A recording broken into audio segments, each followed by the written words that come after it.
আমরা মায়াপুরের নদীর কাছে আমরা এসেছি সবাই ফ্যামিলি নিয়ে ঘুরতে। নদীটা কেমন দেখতে দেখুন সবাই আসুন।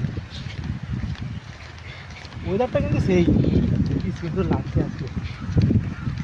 ওই ওই ব্রিজটা দেখাও, ব্রিজটা কিসের ব্রিজ এটা?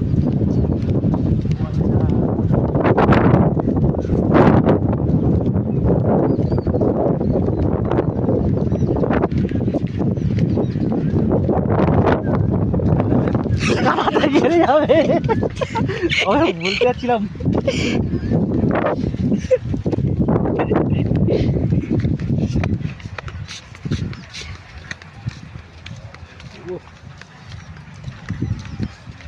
সুন্দর লাগছে দেখতে দেখতে। এপার থেকে মনে ওপার করতে হবে তবেই মারাবে। আর